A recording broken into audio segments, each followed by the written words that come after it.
Beaver Lake, a well-known tourist attraction for the citizens of Northwest Arkansas that provides fun in the sun for people of all ages. On the surface, it's the perfect setting for a day in the lake, but below, in the depths of the water, lies the ruins of a forgotten town. So Monte Ne is this little town today, but in 1900, this eccentric millionaire came in and bought this lush valley and built a resort there, a world-class resort at the time.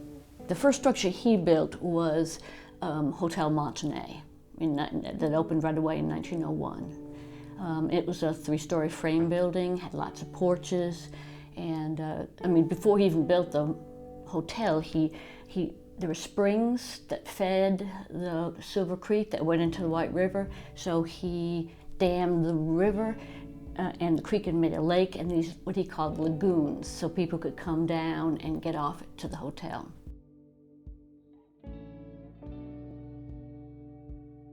Monte Ne did have its share of businesses that racked in the money, but Harvey wanted more. He started to offer more activities in Monte Ne and even endorsed the railroad companies to build an exclusive railroad track to get to Monte Ne. When the railroad was finished, Harvey purchased and shipped a gondola straight from Italy to ride to guests and carry them back over the water to Monte Ne. Harvey then often promoted Monte Ne as the only place in America where the gondola meets the train. But it wasn't finished there. Harvey and his son Hal and his brother-in-law Ernest constructed the very first indoor pool in the state of Arkansas. The pool included diving boards and water slides, and also had a 2-lane bowling alley. At the time, those Missouri Row and Oklahoma Row were the 2 largest log structures in the world. Harvey built a golf course. It was the first golf course in Northwest Arkansas. I think it was definitely one of the first in the entire state. He built the first indoor swimming pool in the state of Arkansas. Those are all, of course, were bulldozed down, so we don't see them. He had lots of events like fox hunts and fiddler contests and concerts. There was an old auditorium they would have these concerts in. Monte Ne was failing. Harvey then concluded that due to his recent failure that the end of civilization was near. Thus, the pyramid was born. Harvey described the pyramid as a message to the future, as he considered it a gigantic time capsule. Harvey wanted to fill the pyramid with books about the 20th century, a globe, the Bible, encyclopedias, and newspapers.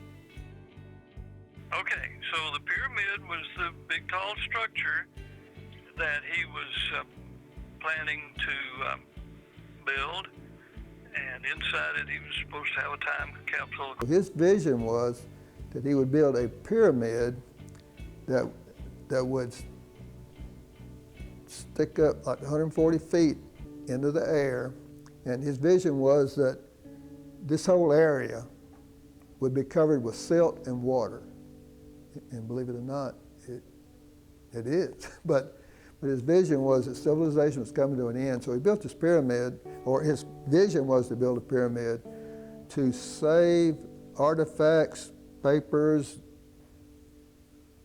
every kind of invention that was important to civilization at the time, so that when our civilization is gone, future civilizations could come and they would find that pyramid sticking up, and they could go inside and see how we lived and avoid the mistakes we made that destroyed us.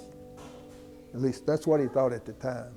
For the next 5 years, construction of the amphitheater took place and was continued whenever funding, supplies, and labor were available. In result, the theater was irregular in form, but could seat anywhere between 500 to 1,000 people.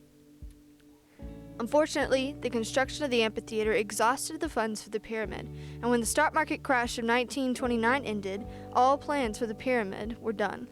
He built the amphitheater, he ran out of money, he couldn't raise money. This was toward the end of his life, and he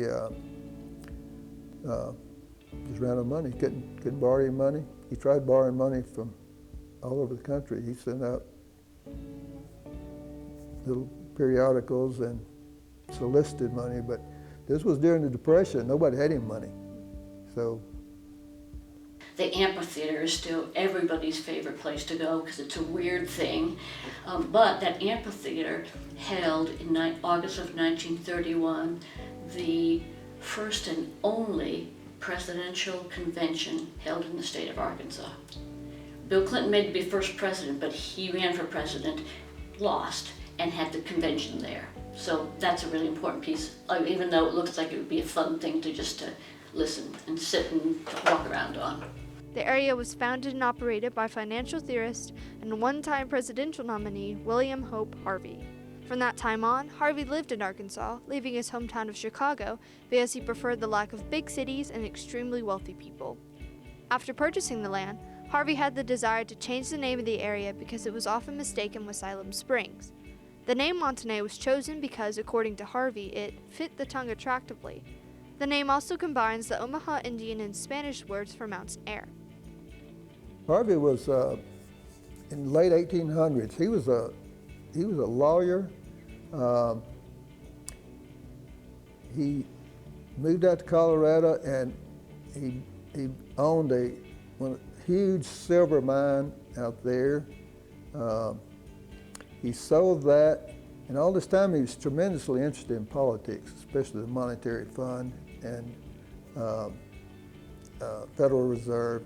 And he wrote all these books. This was also a depression in the late 1800s. Everybody was really poor. And he wrote these little periodicals and these books and about the system and how everybody could, if they just did away with the Federal Reserve and all the rich bankers, everybody could be a lot better off. So anyway, he sold these books that they just sold them for pennies, but he sold millions of them, and he made. He was a millionaire when he came to Northwest Arkansas, and he bought. He essentially used all his money to buy this 320 acres that he developed into this resort. All of the things he did after that, all the hotels, everything was with other people's money. He convinced essentially everybody around Rogers in Northwest Arkansas that was anybody to invest in his schemes. And eventually there was nobody else that would invest with him. After the failure of the pyramid, Harvey began to experience major health problems. After a short time in politics, Harvey died on February 11, 1936, and was buried alongside with his son. He died with a balance of $138, $3,000 in debt, and had no will. In the 1930s, the U.S. Army Corps of Engineers decided to flood the city to help control the flooding from the White River. All that remains above land is a portion of the Oklahoma Row, a fireplace from Missouri Row, and a tower from Hotel Monte Ne. Although Harvey wasn't able to keep his dream of Monte Ne alive for long, the remains of his visions provide a sense of fascination for those who travel far to see them. He might have not been able to see the success of his town, but he can rest easy knowing Monte Ne will never be forgotten.